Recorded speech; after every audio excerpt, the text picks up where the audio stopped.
கல்லூரி மாணவி பாலியல் பலாத்காரம் செய்யப்பட்ட சம்பவத்தில் சரியான நடவடிக்கையை காவல்துறையினர் மேற்கொண்டுள்ளதாக தமிழ்நாடு விவசாயிகள் சங்க கோவை மாவட்ட தலைவர் பழனிசாமி பேட்டி.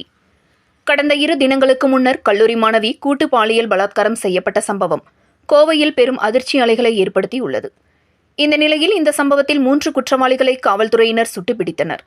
அது சம்பந்தமாக கோவை பந்தய சாலையில் செய்தியாளர்களை சந்தித்து பேசிய தமிழ்நாடு விவசாயிகள் சங்க கோவை மாவட்ட தலைவர் பழனிசாமி கூறியதாவது: கோவை மாவட்டம் விமான நிலையம் அருகே சுமார் 40 ஏக்கருக்கும் மேலான பகுதிகள் பெரும் காடாக உள்ளது.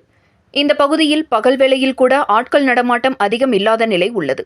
இந்த பகுதிக்கு காதல் என்று கூறி இளம்பெண்ணும் இளைஞரும் இரவு நேரத்தில் சென்றது கடும் கண்டனத்திற்குரியது. குற்றம் செய்த குற்றவாளியை விட குற்றம் செய்ய தூண்டும் வகையில் இவர்கள் நடந்து கொண்டது சற்று சிந்திக்க வேண்டிய நிலை ஏற்பட்டுள்ளது.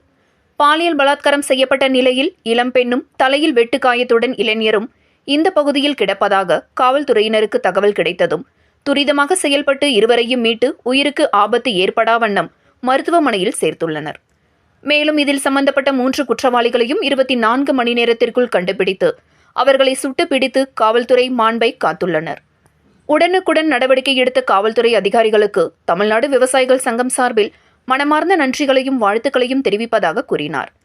மேலும் கோவை மாநகரில் குற்ற சம்பவங்கள் நடைபெறும் பகுதிகளை கண்டறிந்து அதிக அளவில் ரோந்து பணி மேற்கொண்டு முற்றிலும் தடுக்க நடவடிக்கை எடுக்க வேண்டும் எனவும் கேட்டுக்கொண்டார் என்பது குறிப்பிடத்தக்கது.